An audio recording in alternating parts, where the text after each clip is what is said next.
Hello, I am Kiran Negi, and in this video we are going to do some in-text question of NCERT. For today, we are doing NCERT 12th chemistry and chapter is electrochemistry. So आप लोग भी मेरे साथ question कीजिएगा. चलिए देखते हैं. सो NCERT की अगर हम in-text क्वेश्चन देखें तो हमारे पास जो सबसे पहला क्वेश्चन है, सबसे पहला क्वेश्चन हमारे पास दैट इज़ 3.1 है. ये क्वेश्चन कुछ इस तरह से है that how would you determine the standard electrode potential of system Mg+2/Mg. सो अगर आप लोग देखें तो हमें एक इलेक्ट्रोड पोटेंशियल निकालना है किसका Mg+2/Mg का. इसका हमें क्या निकालना है स्टैंडर्ड इलेक्ट्रोड पोटेंशियल.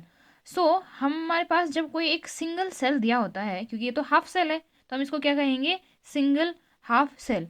तो हमें उसके लिए एक सामने इलेक्ट्रोड जोड़ना पड़ता है और ज़्यादातर हम लोग क्या लेते हैं इजी करने के लिए SHE that is standard hydrogen electrode. इसमें हाइड्रोजन का क्या होता है रिएक्शन होता है. हाइड्रोजन आयन का अगर हम रिडक्शन दिखाएं तो क्या होगा H+ इलेक्ट्रॉन लेके क्या बना रहा होगा H2. क्योंकि Mg+2 में 2 इलेक्ट्रॉन का ट्रांसफर हो रहा है तो यहाँ पे हम 2 इलेक्ट्रॉन दिखाएंगे. और सबसे इजी है हम लोग शी क्यों लेते हैं क्योंकि इसका जो रिडक्शन पोटेंशियल की वैल्यू होती है वो कितनी होती है रिडक्शन पोटेंशियल की वैल्यू इसकी 0 होती है.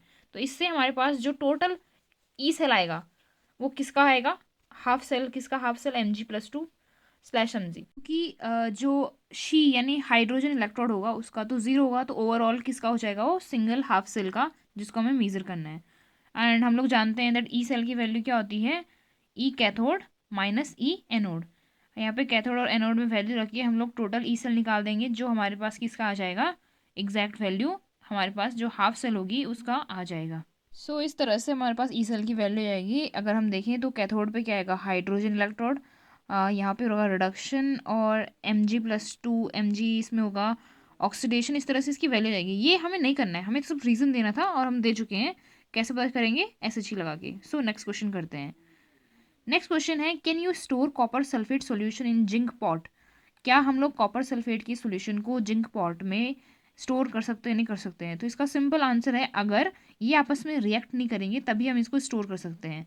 कॉपर सल्फेट और जिंक को हम तभी स्टोर कर सकते हैं जब ये आपस में रिएक्ट ना करें. तो हम लोग इसकी E0 से वैल्यू पे जाते हैं. E0 वैल्यू अगर हम लोग कॉपर+2 की देखें यानी स्टैंडर्ड रिडक्शन पोटेंशियल जो कि कुछ इस तरह का रिएक्शन देता है तो इसकी वैल्यू जो होती है वो प्लस में होती है 0.34 वोल्ट. 0.34 वोल्ट जो होती है इसकी वैल्यू होती है. इसी तरह से अगर हम लोग जिंक पे जाएं इनकी रिएक्शन आपस में रिएक्शन करें ना करें ये देखने के लिए हम लोग E0 सेल की वैल्यू ले रहे हैं यानी स्टैंडर्ड रिडक्शन पोटेंशियल की. सो इसी तरह से रिडक्शन पोटेंशियल की वैल्यू जो होती है इस रिएक्शन के लिए जिंक की माइनस में आती है जिसकी वैल्यू होती है -0.76 वोल्ट. अगर आप इन दोनों को कंपेयर करो इन दोनों रिडक्शन पोटेंशियल की वैल्यू को तो कॉपर की क्या होती है पॉजिटिव होती है यानी इसका रिडक्शन पोटेंशियल ज़्यादा होगा और रिडक्शन पोटेंशियल कम है किसका जिंक का. अब ध्यान से देखना जब कोई सेल हम बनाते हैं या कोई भी दो अलग अलग मटेरियल हम लेते हैं तो उनमें रिएक्शन कुछ इस तरह से होती है कि जिसकी हाई रिडक्शन पोटेंशियल होता है वो गेन करना चाहता है इलेक्ट्रॉन और वो उससे लेगा जिसकी रिडक्शन पोटेंशियल की वैल्यू कम होगी. तो क्या इस रिएक्शन में इस तरह का कोई चांस है. अगर आप कॉपर सल्फेट को देखो तो सल्फेट ग्रुप अगर हम उससे हटाएं तो कॉपर+2 है यानी +2 उसमें चार्ज है और जिंक इस टाइम पे क्या है उसका रिडक्शन पोटेंशियल कम है तो वो क्या कर सकता है इलेक्ट्रॉन लूज करेगा और कॉपर उसको खींच लेगा क्योंकि कॉपर का रिडक्शन पोटेंशियल ज़्यादा है तो इलेक्ट्रॉन पुल करेगा अपनी साइड को. तो उस केस में रिएक्शन कुछ इस तरह से होगी. रिएक्शन होगी जिंक सल्फेट बन जाएगा और कॉपर बन जाएगा यानी कुल मिला के रिएक्शन हो रही है. तो क्या लगता है आपको हम कॉपर सल्फेट की सोल्यूशन में जिंक को स्टोर कर सकते हैं नहीं कर सकते हैं. तो आंसर आएगा नो वी कैन नॉट. तो कुल मिला के आपको आंसर कैसे देखना है अगर जो हमारे पास मटेरियल स्टोर करने वाले हैं उसका रिडक्शन पोटेंशियल ज़्यादा है जिसके अंदर स्टोर करना है तो हमारा आंसर जो रहेगा आंसर आएगा no. Next question is consult the table of standard reduction potential and suggest 3 substance which can oxidize ferrous ion under suitable condition. पहले तो फेरस आयन को समझते हैं इसको Fe+2 कहते हैं.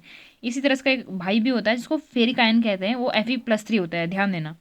सो इसको हमें ऑक्सीडाइज करना है यानी इसके साथ जो दूसरा हम लोग टेबल से ढूंढेंगे वो क्या होना चाहिए उसका खुद का वो आयन ढूंढेंगे उसका खुद का रिडक्शन होना चाहिए यानी खुद रिड्यूस होना चाहिए. अब ध्यान से बताओ, जब हमारे पास एक ऐसा मटेरियल है जिसका ऑक्सीडेशन होना है, दूसरे का रिडक्शन होना है, तो कैसे पता चलता है कि किसका रिडक्शन होगा, किसका ऑक्सीडेशन होगा? रिडक्शन पोटेंशियल की वैल्यू से। जिसका ज़्यादा रिडक्शन पोटेंशियल होगा वो रिड्यूस होता है, और जिसका कम होगा वो क्या होता है? ऑक्सीडाइज। यानी हमें कुल देखना क्या है, Fe+2 दिख रहा है आपको कहीं पे, उससे ज़्यादा रिडक्शन पोटेंशियल वाले को लेना है। अगर हम Fe+2 का वैल्यू देखें तो कितना है इसकी वैल्यू? -0.44। तो इससे जितने भी आयन या कोई भी मेटल जिनकी इसकी रिडक्शन पोटेंशियल से ज़्यादा वैल्यू होती है, वो सब की सब रिड्यूस होंगे और इसको ऑक्सीडाइज करेंगे। क्लियर हो गई बात? Higher the reduction potential, higher is the probability to getting reduce. ये सिंपल इसका आंसर है। तो इसके कोई भी आप ऑप्शन लिख सकते हो, 3 लिखने हैं आपको, कोई भी लिख लो। टिन लिख लो, लेड लिख लो, कॉपर लिख लो, आयरन। आयरन देखो +3 से ऊपर है, तो ये +3 को इवन क्या कर सकता है? ऑक्सीडाइज कर सकता है। चलिए अब हम चलते हैं आगे के क्वेश्चन पे, यानी 3.4 पे। 3.4 जो है क्वेश्चन है हमारे पास, that calculate the potential of hydrogen electrode in contact with solution whose pH is 10। तो पहले pH को समझते हैं। pH क्लास 10th में आप लोगों ने देखा होगा। pH जो होता है वो होता है -log H+। ये इसका फॉर्मूला होता है। माइनस को हटाने के लिए हम H+ को अपॉन में भेज सकते हैं, तो क्या बन जाएगा? log 1/H+। log 1/H+, ठीक है। और हमारे पास pH की वैल्यू दे रखी है। pH की वैल्यू कितनी दे रखी है? pH इक्वल्स टू क्या दे रखा है? 10 दे रखा है। अब लगाएंगे अब हम फॉर्मूला। सो हाइड्रोजन इलेक्ट्रोड के लिए अगर हम लोग नर्नेस्ट इक्वेशन बनाए तो कैसे बनेगी? बताओ जरा, क्या बनेगा? ई सेल हाइड्रोजन इलेक्ट्रोड के लिए, तो इसकी रिएक्शन तो पता ही होगी आपको, दैट इज H+E ½ H2 बन जाएगा इससे, क्योंकि हमें रिडक्शन के फॉर्म में लाना है इसको, तो हमने रिडक्शन के फॉर्म में इसकी हाफ सेल दे रखी है। तो इसके लिए नर्नेस्ट इक्वेशन कुछ इस तरह से बनेगी, EH+/H2। इसको हम ई सेल नहीं लिख सकते क्योंकि ये हाफ सेल है, sorry. So equals to E0 cell 0.0591/n। n की जगह पे क्या आएगा यहाँ पे बाद में? इलेक्ट्रॉन्स का नंबर कितना है? 1। सो हो जाएगा log 1/H+। ठीक है, यहाँ तक क्लियर हुआ? यहाँ पे हम n की जगह पे 1 रख सकते हैं। और E0 की वैल्यू क्या होती है हाइड्रोजन इलेक्ट्रोड के लिए? 0 होती है। अगर नहीं पता तो इसकी इलेक्ट्रोकेमिकल सीरीज़ में आप लोग वैल्यू देख सकते हो। और इलेक्ट्रोकेमिकल सीरीज़ को अगर आप लोगों को याद करना है तो मैंने इसके लिए एक शॉर्ट वीडियो बनाई हुई है।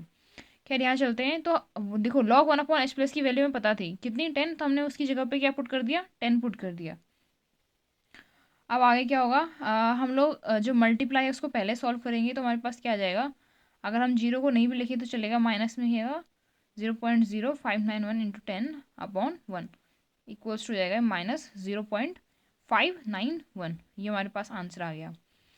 तो ये आई हमारे पास पोटेंशियल वैल्यू किसकी? ऐसे हाइड्रोजन इलेक्ट्रोड की जिसका pH 10 है। नेक्स्ट क्वेश्चन पे चलते हैं। Calculate the EMF of the cell, जिसकी रिएक्शन हमें दे रखी है, जिसमें निकिल सॉलिड फॉर्म में है, वो सिल्वर से रिएक्शन कर रहा है और क्या बना रहा है? निकिल +2 और 2Ag+। इसमें E0 सेल की वैल्यू दे रखी है 1.05, जो मेन है।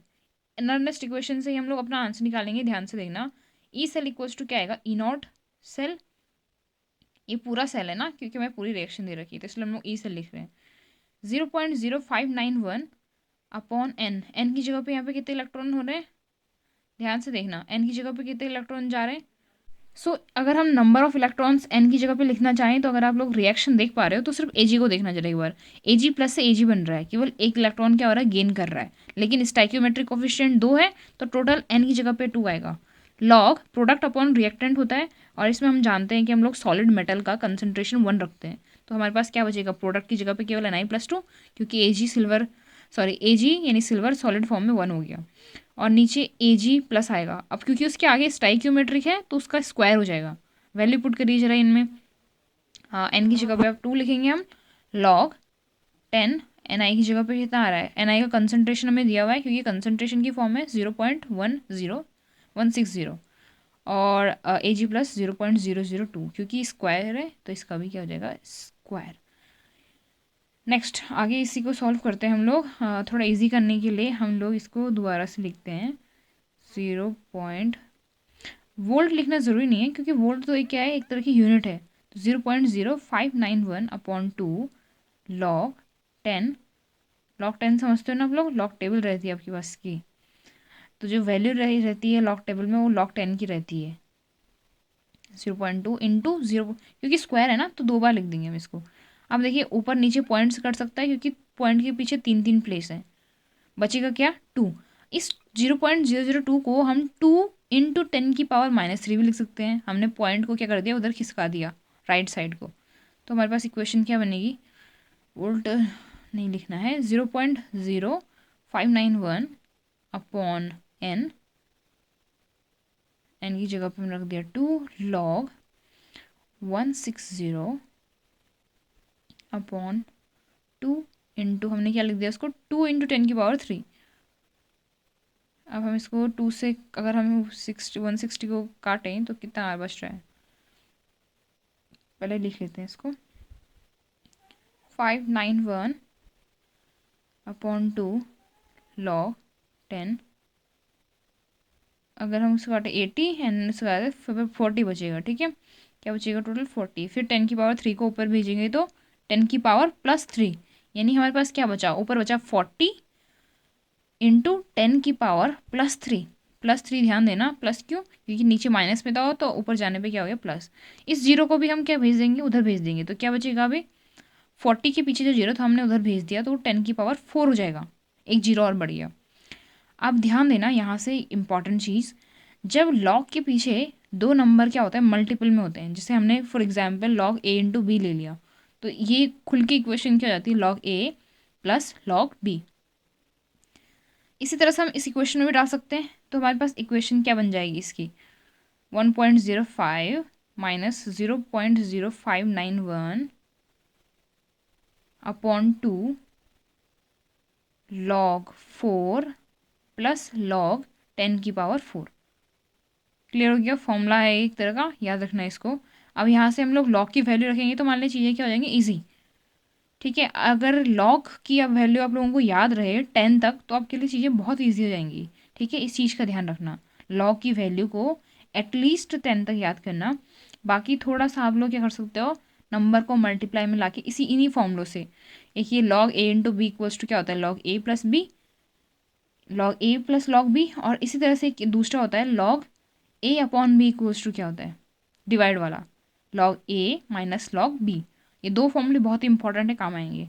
यहाँ पे हम लोग वैल्यू देखते हैं, log 4 की जो वैल्यू होती है वो होती है, पहले इसको लिख लेते हैं, मैं बता देती हूँ log 4 की वैल्यू क्या होती है 0.6020 होती है। ठीक है, 0.6020। और जो 10⁻4 है इसको सॉल्व करने के लिए हम लोग एक फॉर्मूला लगाते हैं। अब इसकी वैल्यू 4 आ रही, कैसे आई है 4, जो ये पावर की होती है ना वो आगे चला जाता है, आगे मतलब log के आगे, और पीछे क्या बचेगा केवल 10। ये फॉर्मूला देखो इसका, log 10⁻n इक्वल्स टू क्या होता है n log 10, पावर आगे चला गया, और log 10 की वैल्यू होती है 1, तो क्या बचेगा केवल n। इसी तरह से हमारे पास इसकी वैल्यू भी आई log 10⁻4। इसको हम लोग आगे अब क्या करेंगे, जोड़ लेंगे, क्या बन जाएगा 1.05 माइनस 0.0591 अपॉन 2। अब इन दोनों को जोड़ेंगे तो क्या आएगा 4.6020। यहीं से हम लोग इसका आंसर निकालेंगे। अब हम लोग पहले पीछे का पार्ट जो मल्टीप्लाई में है उसको सॉल्व कर लेते हैं। सॉल्व करने से बेटर हम पहले 2 से उसको क्या कर दें, काट दें। कट रहा है 2 से 1.05 क्या हो जाएगा, 2 से कटने के बाद ये क्या बचेगा 0.591, क्या बच रहा है 2.3010। ये किससे मल्टीप्लाई में आ गया 0.591 से। और हम लोग इसको मल्टीप्लाई को यहीं सॉल्व कर लेते हैं, मैंने कर रखा है, आप लोग कर लेना। ठीक है, तो क्या सॉल्व करके आ रहा है 1.05 माइनस 0. क्या आ रहा है 1359, ये इसकी वैल्यू है। हमने इतने ही नंबर ले रखे हैं, इससे बड़ा भी नंबर ले सकते हो, उससे कोई फ़र्क नहीं पड़ेगा। माइनस करने के बाद 0.91 वोल्ट, ये आया हमारा ई सेल, जिसको हम लोगों ने जिसको हमें पूछा गया है EMF ऑफ द सेल भी बोल देते हैं इसको। That is your answer. अब चलते हैं हम लोग नेक्स्ट क्वेश्चन पे। हमें एक सेल रिएक्शन दे रखी है, ध्यान से देखना इसको। ये रही हमारी सेल रिएक्शन, जिसमें हमें E0 सेल यानी EMF ऑफ द सेल की वैल्यू दे रखी है 0.236 वोल्ट, और टेम्परेचर दे रखा है 298 केल्विन। पूछ क्या रहा है हमसे, पूछ रहा है स्टैंडर्ड गिव्स फ्री एनर्जी। ध्यान देना, स्टैंडर्ड कंडीशन में। और दूसरा निकालने के लिए कहा गया है इक्विलिब्रियम कांस्टेंट। तो स्टार्ट करते हैं इसको। पहले हम लोग इसकी रिएक्शन लिख लेते हैं। रिएक्शन मैंने लिखी हुई है। इसके लिए हम लोग पहले क्या निकालेंगे, स्टैंडर्ड गिव्स फ्री एनर्जी, जिसका फॉर्मूला हमें पता है, अगर आई होप आपने पहले की वीडियोस देखे होंगे। तो क्या होती है इसकी value, standard gives free energy की डेल्टा नॉट जी की, इसकी वैल्यू होती है -n in number of electron into F और ई नॉट सेल। अब यहाँ पे हम लोग पहले n देख लेते हैं, नंबर ऑफ इलेक्ट्रॉन कितना चेंज हो रहा है। तो Fe+3 को देखना, Fe+3 जो है वो किस में चेंज हो रहा है, Fe+2 में। अगर हम सिंगल देखें तो एक ही इलेक्ट्रॉन ट्रांसफर हो रहा है, एक ही इलेक्ट्रॉन गेन कर रहा है, लेकिन क्योंकि आगे से स्टाइकियोमेट्रिक कोएफिशिएंट 2 है तो 2 इलेक्ट्रॉन हो जाएगा, n की जगह पे 2 आ जाएगा। F आप जानते हो 96500 अप्रॉक्स वैल्यू, और ई नॉट सेल हमें दिया हुआ है, कितना दिया है 0.236। सिंपल, कुछ नहीं करना, इसका मल्टीप्लाई कर लेना। मेरा आंसर निकाल रखा है जो कि आ रहा है 45,548 जूल। जूल क्यों, क्योंकि एफ क्या था, कुलाम, और ई सेल क्या होता है, वोल्ट, जो कि इक्वल होता है जूल के। इसको हम लोग किलो जूल में भी चेंज कर सकते हैं, 1000 से डिवाइड करके, जो कि वैल्यू इतनी आ रही है। क्लियर हो गया। तो ये हमारे पास पहला तो सिंपल था, स्टैंडर्ड गिव्स फ्री एनर्जी। अब निकालना हमें इक्विलिब्रियम कांस्टेंट। तो स्टैंडर्ड गिव्स फ्री एनर्जी का एक रिलेशन होता है किससे, इक्विलिब्रियम कांस्टेंट से। That is delta G not equals to क्या होता है, -RT log ई के सी। ठीक है, log ई या इसको ln के सी भी लिखते हैं कई जगह पे। तो इसमें डेल्टा जी नॉट की वैल्यू तो हमें पता है कितनी है, हमारे पास वैल्यू 45,548 जूल। तो यहाँ से हम लोग वैल्यू पुट कर दें इसकी जगह पे, किसकी, डेल्टा जी की। आर क्या होता है, आर होता है यूनिवर्सल गैस कांस्टेंट, जिसकी वैल्यू अगर हम लोग जूल में, क्योंकि हमारे पास डेल्टा जी नॉट जूल में है तो इसकी भी हमें जूल में लेना पड़ेगा, जो कि होता है 8.314। तो इक्वल्स टू जाएगा -8.314। ठीक है, हम लॉग, एक बार लॉग को भी देख लो, लॉग ई को log 10 में चेंज करना पड़ेगा सॉल्व करने के लिए। तो क्या करना पड़ता है, उसको 2.303 से मल्टीप्लाई, तब जाके वो log 10 में चेंज होता है। तो हमारे पास यहाँ से क्या जाएगा, इक्वेशन कुछ इस तरह से बनेगी। कैसे बनेगी, 2.303 क्या हो जाएगा, 2.303 equals to 2.303 into 8.314 into T कितना हमारे पास टेम्परेचर में दिया हुआ है, क्वेश्चन में गिवन है 298 केल्विन। क्या बचेगा, log 10 के सी, इसके पीछे क्या आएगा, log 10 में चेंज हो गया, ध्यान देना। इसको सॉल्व कर लेते हैं, मल्टीप्लाई को, कितना आ रहा है इतना देखो इसको ज़रा। सो मल्टीप्लाई करके आ रहा है 5705.8। ठीक है, log 10 के सी। अब ये हम इसको उस तरफ डिवाइड में भेज सकते हैं, हम माइनस से माइनस काट सकते हैं। ठीक है, दोनों साइड माइनस है तो माइनस से माइनस कट जाएगा। तो हमारे पास log के सी की वैल्यू क्या बन रही है, log के सी आ रहा है 45,548 डिवाइड बाई 548 और हम इन दोनों को जब डिवाइड करते हैं तो हमारे पास 7.98 जो होता है एग्जैक्टली आता है। अब हमें क्या करना है, लॉग को सॉल्व करना है। ठीक है, लॉग को सॉल्व करने के लिए अलग अलग मेथड होते हैं, पर हमारे पास log 10 है तो ये सिंपल होता है। हमारे पास आ रखा है log 10 के सी इक्वल्स टू 7.98। तो log को हटाने के लिए हम लोग क्या करते हैं, जो साइड में जो नंबर होता है राइट साइड में, वो पावर में चला जाएगा, 10 की पावर में, क्योंकि वो log 10 है। तो ये हमारे पास एग्जैक्ट आंसर आ जाएगा। ये थे हमारे आज के क्वेश्चन, नेक्स्ट वीडियो में मिलते हैं।